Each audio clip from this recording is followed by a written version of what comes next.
Well, in the last class, we are discussing about the nervous transmission, and in that, we are discussing about the synaptic transmission, how the transmission happens in the synapse. All of you know the synapse is nothing but the physical gap between the two adjacent neurons for the physiological activity. Actu- So, as a result of this, the impulses, electrical impulses generated in the neuron do not pass directly to the next neuron, but instead of that, in between the synapse to bridge the gap, there are certain chemical messengers. And these chemical messengers, we call it as neurotransmitters. This is what we have discussed in the last class, and just I will try to rebrush this synaptic mechanism once again, and then let me move on to the study of different types of neurotransmitters as it has mentioned in your syllabus. So in the first instance, the first in the axon, we get the impulses, and once the impulses come there, this region of the axon, just at the base of this bulb, the synthesis of the neurotransmitter starts. Once this neurotransmitter, probably in the photograph it is very clear, once these neurotransmitters are synthesized, they come down and they are bounded by a vesicle, and now we call it this as synaptic vesicle having the transmitter inside. Then the when the nerve conduction of the action potential is concerned, see here you can see the information or the impulses comes from the neuron, and that opens the sodium gate. So this opens the sodium gate. As a result of that, there will be exchange of the sodium and potassium, and uh, as a result of this, now the information comes to this synaptic bulb. Once the information comes to the synaptic bulb, it releases the neurotransmitters, and these neurotransmitters bound with the presynaptic membrane. This is what we call the presynaptic membrane, and empty their content, that is the neurotransmitter, into this synaptic cleft or the gap that is formed. Now within the gap, these neurotransmitters are released. These neurotransmitters carry the information that has come from the neuron. So then these neurotransmitters, once they are released in the synaptic cleft or in the gap, they attach with the what you call the receptor site on the postsynaptic membrane, and uh, they attach with this postsynaptic membrane, because on the postsynaptic membrane there are receptors which are ready to receive this the information in the form of chemicals from the neurotransmitter. Once they attach and transmit the information or transfer the information, the synapse, this acetylcholine has no functions to do. So as a result, this acetylcholine is again uh, taken up back by the presynaptic membrane, and it goes to the original axon. Now, once uh, these receptors, which are on the postsynaptic membrane, they are activated by the acetylcholine or these neurotransmitters. Then what happens is they inactivate the transmitters. They inactivate these neurotransmitters, and neurotransmitters go back. And at the same time, once there are so number of these postsynaptic receptors, which you can see here, there are number of postsynaptic receptors, and all of them are not activated. Only the one which are necessary, they are activated, and others are inactivated. Alteration in the number of postsynaptic membrane, and then they block the receptors, and only it activates the receptors, especially the nicotine and LSD receptors. And then once they activate the receptors receive this chemical information and then activate the second messengers. So these second messengers are the one which can copy the information which is in the chemical into again an electrical signal. So as a result, what happens from the chemical, again it is interpreted or translated into electrical signals. Especially the this neural transmission requires minus 70 to minus 90 millivolt, and if the uh, voltage is less negative, the neuron is excitable. So this causes the leakage of potassium and large number of negative ions inside, especially proteins and phosphates, and excess amount of sodium is pumped out by the sodium potassium pump. That is happening in the next neuron. Now, uh, see here, there are many things happens on the postsynaptic membrane. So first, on the postsynaptic membrane, it should create the EPSPS. EPSPS means excitatory postsynaptic potential. When this happens, when the neurotransmitter bind to the receptor on the postsynaptic membrane, uh, especially excitatory postsynaptic potential is created. So by binding with the receptors on the postsynaptic membrane, partial depolarization happens because of the leaking out of sodium and leaking and of the postsynaptic cell membrane, and um, especially under the presynaptic ending. Uh, that is, this creates the excitatory postsynaptic potential, and if this potential is higher enough to the threshold level, action potential will develop and excite the neuron. And once the action potential develops and excite the neuron, the impulses are transmitted. So this summation will cause the membrane potential to increase minus 65 millivolts to minus 45 millivolts. So that's why this EPSPs, when it is plus 20 millivolt, it reaches the membrane to the firing level. Uh, so the difference, if the difference is plus 20 millivolt, it reaches the membrane to the firing level, and as a result, the action potential develops at the axon here. So here the this EPSP produced by the action of an excitatory neurotransmitter, then it creates the action potential. Depolarization of postsynaptic membrane happens because of the leaking in of the sodium. So now this excitatory neurotransmitters open the sodium or potassium channels and cause the depolarization of the area under this presynaptic membrane. So now, uh, especially a postsynaptic potential of 10 plus 10 to plus 20 millivolt is very essential to create this action potential. So this EPSPs are graded responses.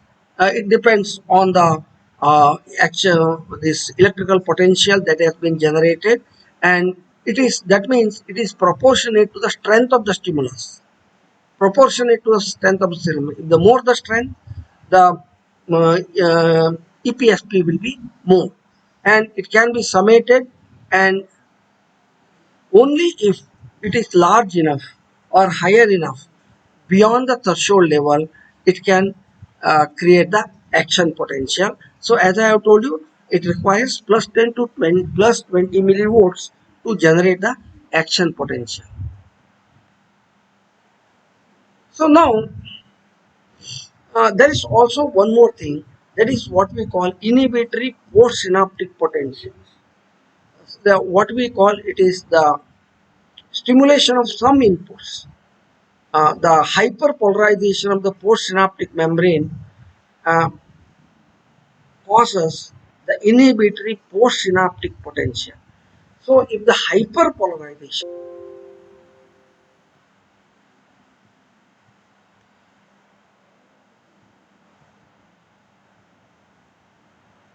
So the this is a very interesting thing. If the hyperpolarization of the postsynaptic membrane happens, this is the hyper more polarization that is called as inhibitory postsynaptic potential. It is caused by the localized increase in the membrane permeability, especially with respect to the chloride ions of the postsynaptic membrane. So, many times this hyperpolarization is produced in the localized increase of the membrane permeability to chloride ions, that's the minus Cl minus ions, and this produces inhibitory neurotransmitters, and excitability potential becomes away from the firing level. As a result, the information or impulses are not carried because it will inhibit the postsynaptic potential and it will not allow the action potential to generate. Opening of these potassium channels then can also sometimes it can be because of the localized increase in the chloride ions, or this inhibitory postsynaptic potential can happen because of the opening of potassium channels.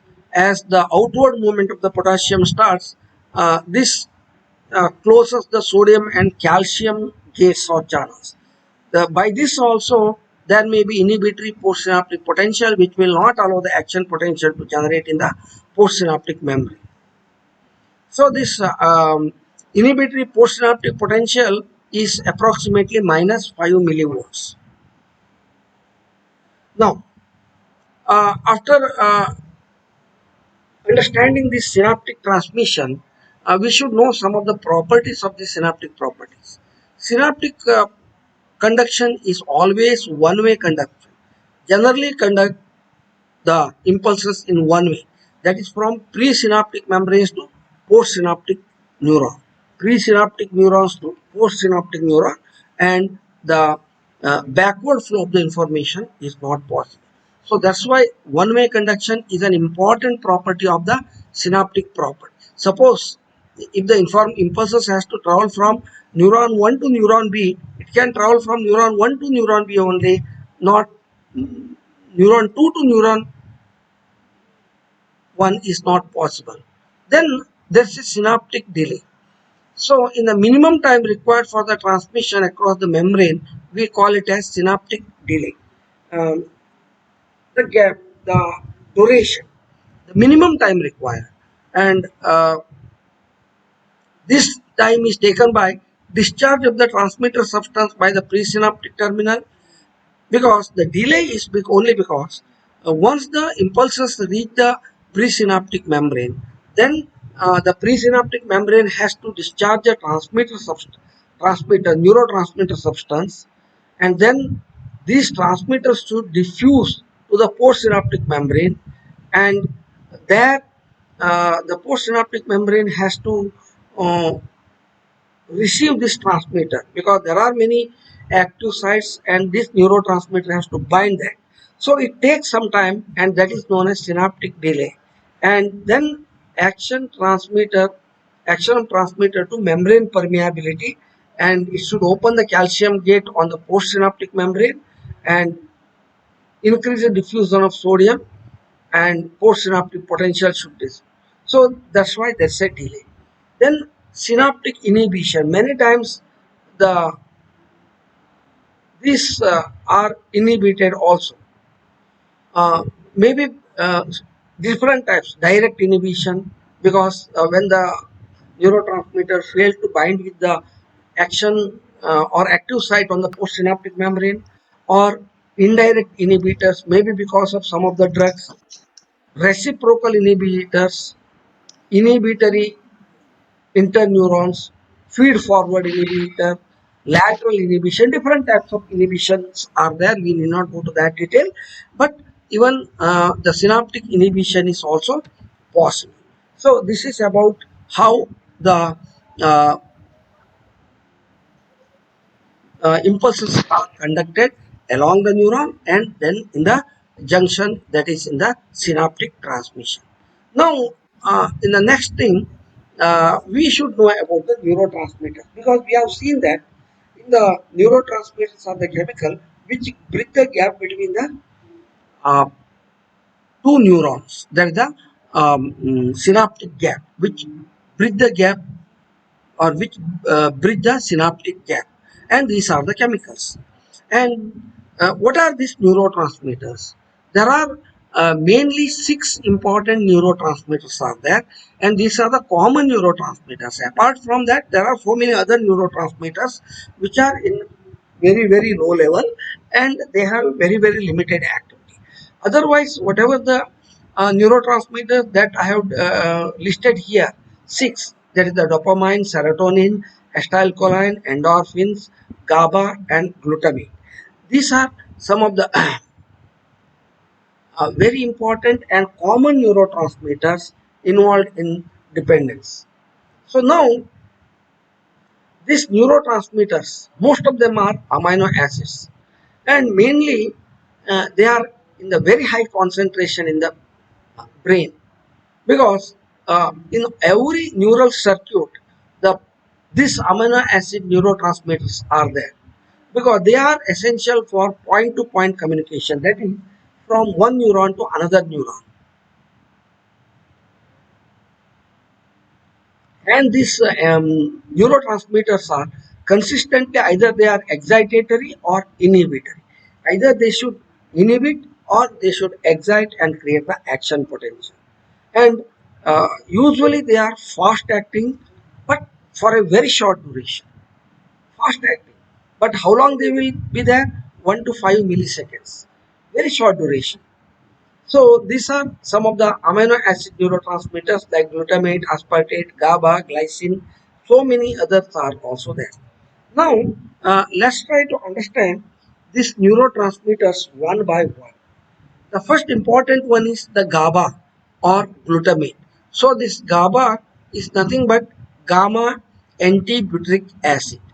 Gamma antibutyric acid, which is popularly called as GABA. And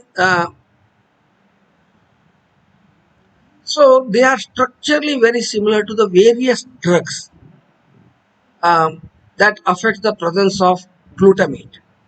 Um, and GABA is a GABA in the synaptic gap, and it increase or decrease the action potential. This neurotransmitter is the GABA is found in the synaptic gap, and it has the role of increasing or decreasing the action potential. See here I have shown the structure of the glutamate as well as GABA also. So they are very similar. So that's why they are studied together, GABA and glutamate. So this GABA, that is gamma antibutyric acid, it is mostly used for presynaptic inhibition. Inhibition, and any uh, I should say that any mess with GABA, either increase, decrease, or if any other drugs interact with GABA, it leads to seizure. Many times you might have heard, seen the people suffering from seizure. In common terminology, what you call fits. It is mainly because of the inhibitory presynaptic inhibition that has been caused by the GABA. So this is the GABA releases the neuron, and at the same time, if it can inhibit, then the information is not passed and it causes the seizure. Another important one is the glutamate, and this glutamate is another neurotransmitter which is associated with our memory, learning and memory, and it has seen that the people uh, what we call dementia, they forget the things, they lose their memory. It is because of the glutamate malfunctioning. So both this GABA and glutamate, both are very important neurotransmitters. And if you see here, uh, here the glutamates, uh, they are it's a principal excitatory neurotransmitter, and this glutamate is produced as a by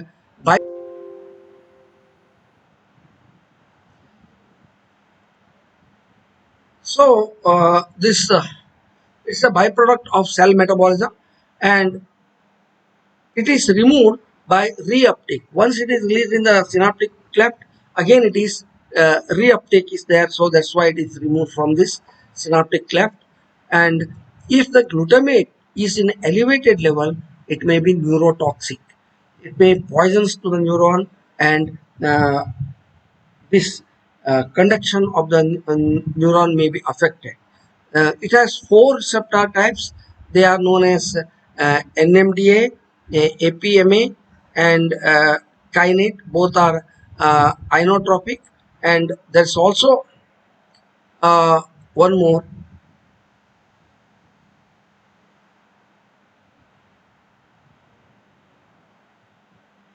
Uh,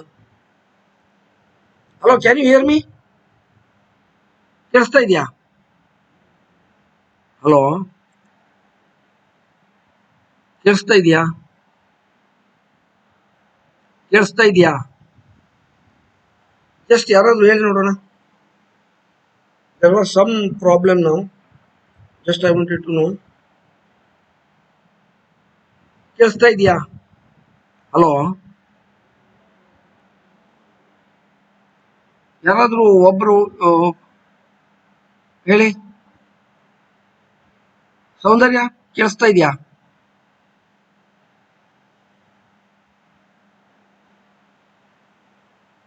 ಸೌಂದರ್ಯ ಕೇಳಿಸ್ತಾ ಇದೆಯಾ?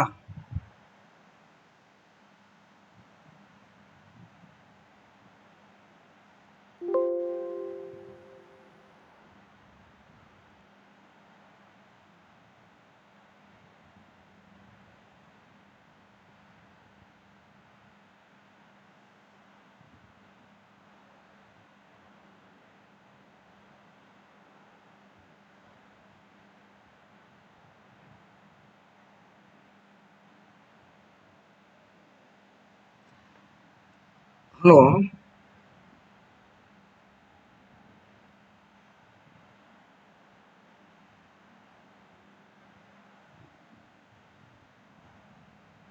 Hello.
Hello, ಕೇಳಿಸ್ತಾ ಇದೆಯಾ? There was some problem. All of a sudden it got disconnected. ಕೇಳ್ತಾ ಇದೆಯಾ? Hello, can any one of you tell me? Hello, Soundarya, can you hear me and tell me whether you can hear now? Hello, hello, ಕೇಳಿಸ್ತಾ ಇದೆಯಾ? I want somebody to answer.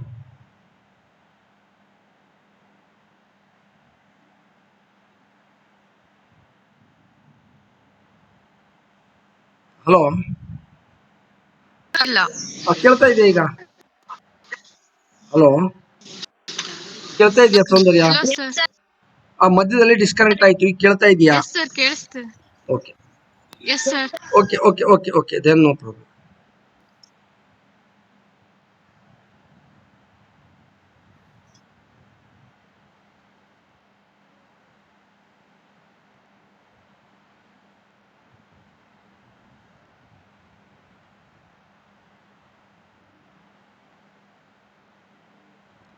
So ಈಗ ನಾನು ಏನು ಹೇಳ್ತಾ ಇದ್ದೆ ಎಲ್ಲಿವರೆಗೆ ಕೇಳಿದೆ ನಿಮಗೆ? ಅದನ್ನು ಹೇಳಿದರೆ ನಾನು ಮುಂದೆ ಅದರಿಂದ ಮುಂದೆ ಹೋಗ್ಬೋದಿತ್ತು. Hello hello Soundarya, can you tell me ಬೇರೆ ಎಲ್ಲಿಂದ ಕಂಟಿನ್ಯೂ ಮಾಡಬೇಕು ಅಂತ? Hello, okay.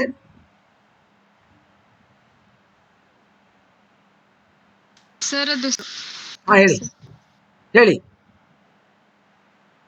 ಹೇಳಮ್ಮ, ಕೇಳ್ತಾ ಇದೆ, ಹೇಳು. ಸರ್ ಸರ್ ಹಾ, ಎಲ್ಲಿಂದ ಸ್ಟಾರ್ಟ್ ಮಾಡಬೇಕು?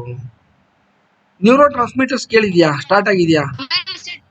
ಹಾ, yes sir, yes sir. Okay. ಈಗ ಗ್ಲೂಟಮೇಟ್ ಹೇಳ್ತಾ ಇದ್ದಿದ್ದು ಕೇಳಿದ್ಯಾ? ಇದು ಗಾಬಾ ಅಂಡ್ ಎಸ್ ಗ್ಲೂಟ. Sir, yes okay sir. Okay okay sir okay then amino acid neurotransmitter sir. Okay okay, ಅಲ್ಲಿಂದ ಕಂಟಿನ್ಯೂ ಮಾಡ್ತೇನೆ. Okay, thank you. So I was talking about the amino acid neurotransmitters, and in this, the most important one is GABA and glutamate. But this GABA and glutamate both are structurally similar, so that's why they are studied together. So here, the GABA, that is the gamma aminobutyric acid, it's a presynaptic inhibitor. It usually inhibits the presynaptic inhibition, and many times if the GABA gets messed with other neurotransmitters, there will be seizures. Seizures ಅಂದರೆ ಗೊತ್ತಾಯ್ತಾ? Probably you might have seen, ಏನು ಕನ್ನಡದಲ್ಲಿ fits ಬಂದವ್ರು ಹೇಗೆ behave ಮಾಡ್ತಾರಲ್ಲ, that's it because of the presynaptic inhibition that has been caused by this GABA. Then another one is the glutamate. This is associated with our learning and memory. So, in many old age people, sometimes there will be dementia. They don't remember anything. And this is again because of the glutamate problem. And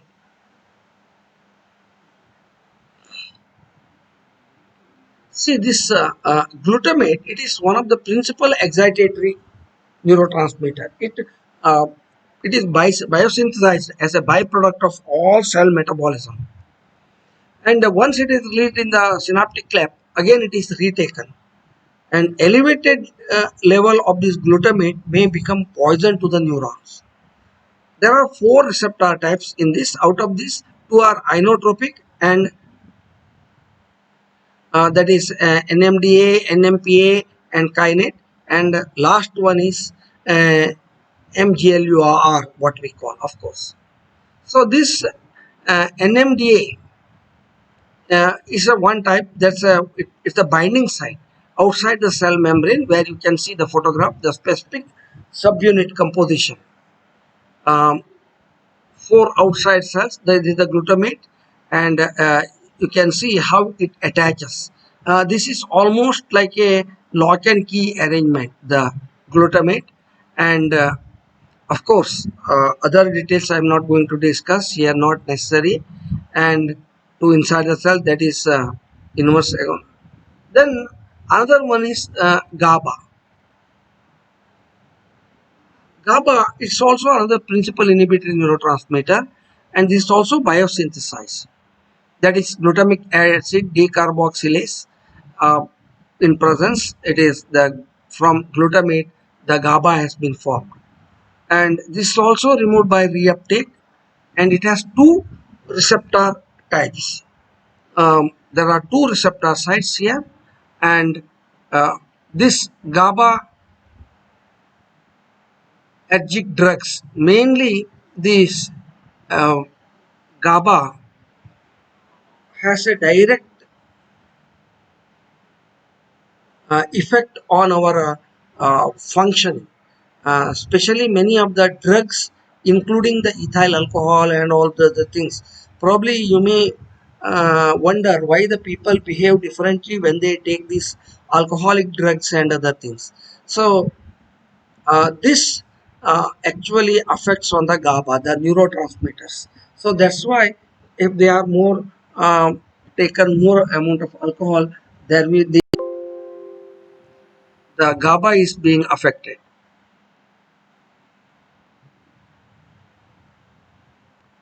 So usually biogenic amine, it is a medium concentration it will be in the brain, but slow acting, and at the same time it's of longer duration, usually 10 to 1,000 milliseconds.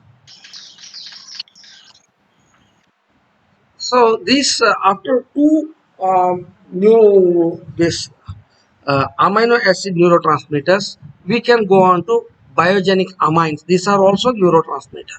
In this, the most important one is the acetylcholine, and of course, the most prominent neurotransmitter that is seen in the brain is the acetylcholine. This has more excitatory effect. This is synthesized by acetyl coenzyme A and choline. In presence of choline, acetyl transferase enzyme, acetylcholine is formed. And the removal of the acetylcholine is also, this acetylcholine is acted by acetylcholine esterase, and that will split the acetylcholine into acetate and choline. It has two receptors. One is known as nicotinic receptor, and another one is muscarinic receptors on the surface. This is the major pathway which you can expect in the acetylcholine pathway. So this acetylcholine, it directly affects on the brain, and especially it in the everywhere in the brain you can expect the role of this one. Even it dorsolateral pons, especially in the mid and hind brain, and that is responsible for sleep. Basal forebrain, especially in the cortex, if it affects on the cortex, it is um, useful for learning and remaining in high attention. And if it is in the medial septum in the hippocampus region, if it affects, usually it is meant for the memory.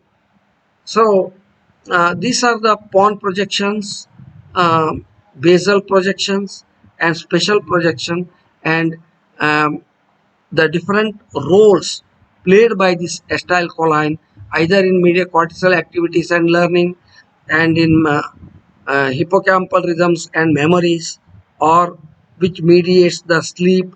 All those things in the, when the acetylcholine affects the different regions of the brain.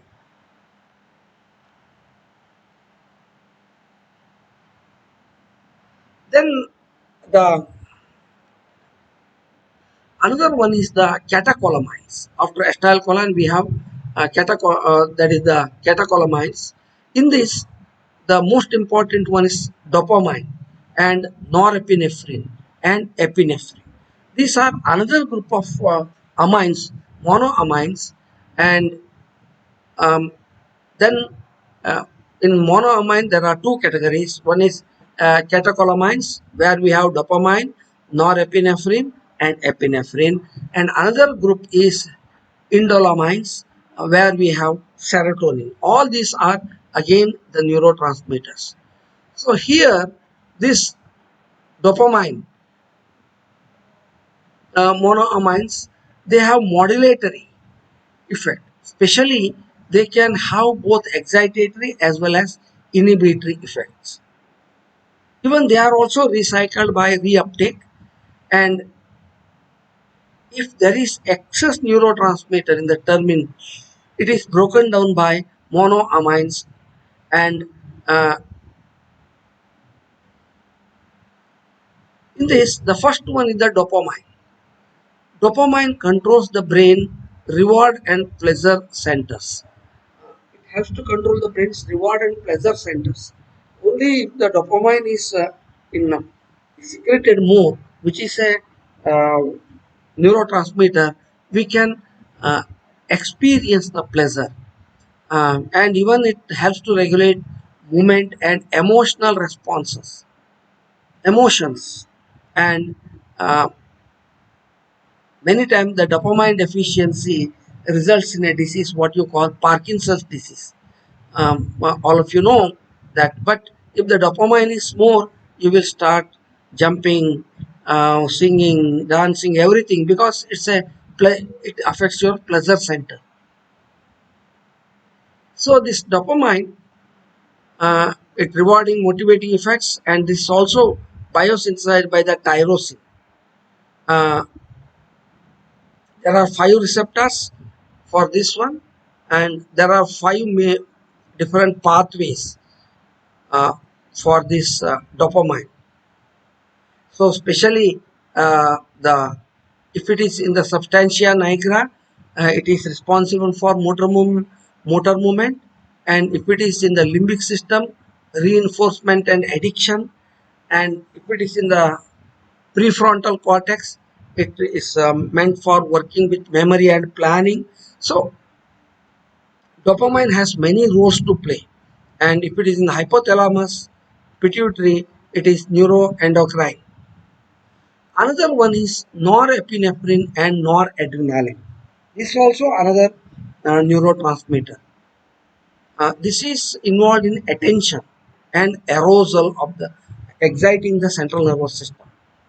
In peripheral nervous system, it is involved in fight or flight. What do you mean by flight or fight? So suppose if there's a danger, all of a sudden, suppose if you are walking in a forest, all of a sudden a tiger comes in front of you, then you have two options. Either you have to fight with the tiger or you have to run away, flight.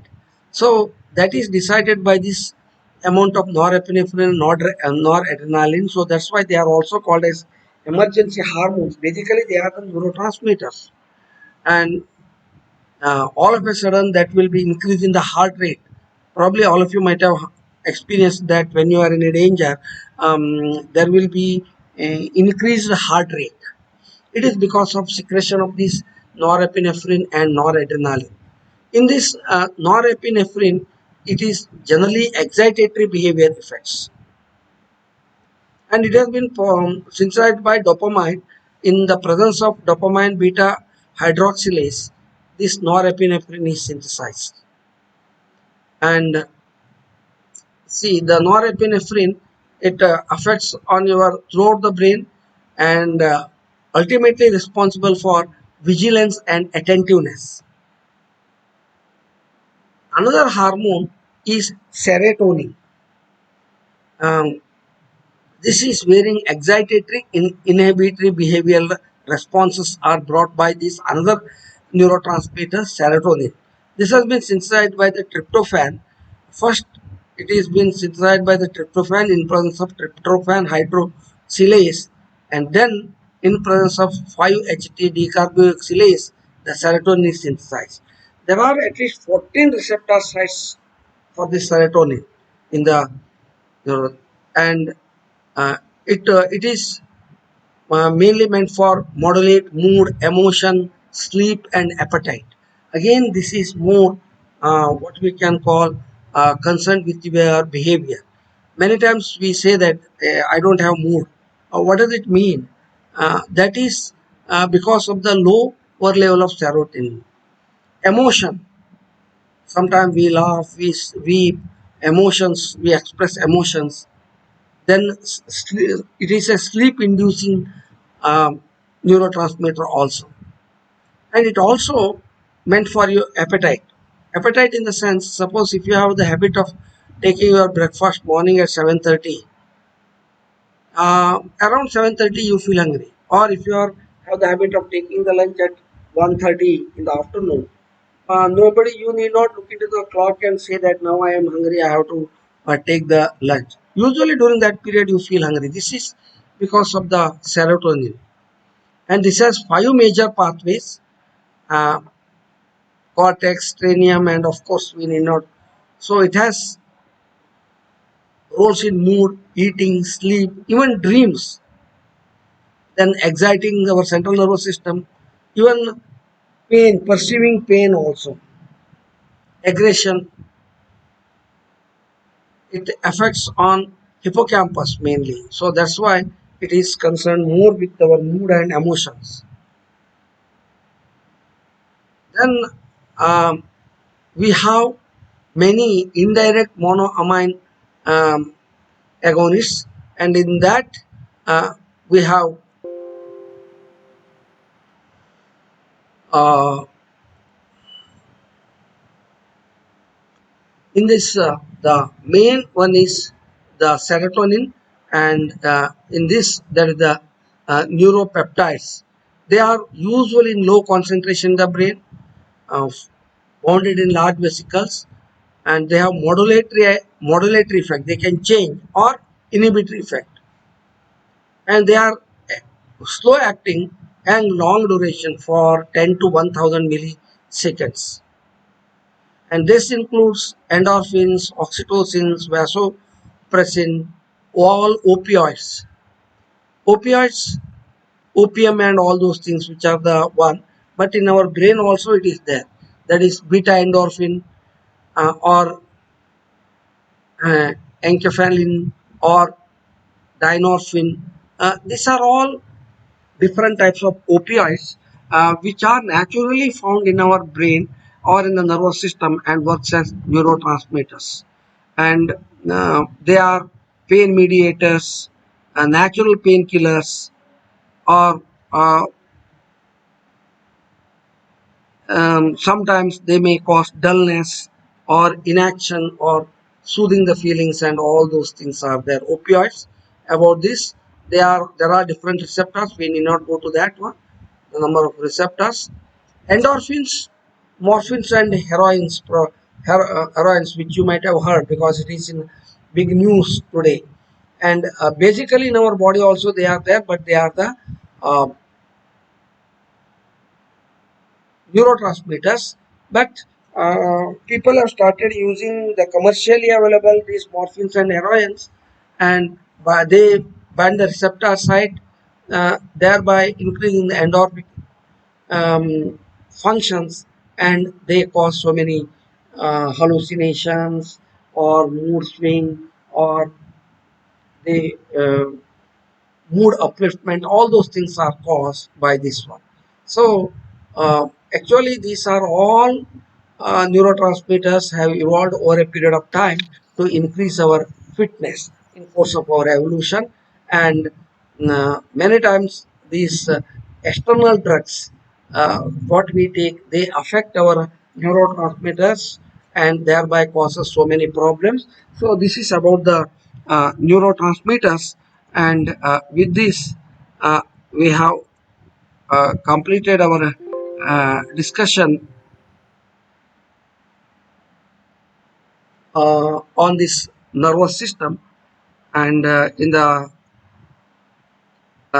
next class probably we have to move on to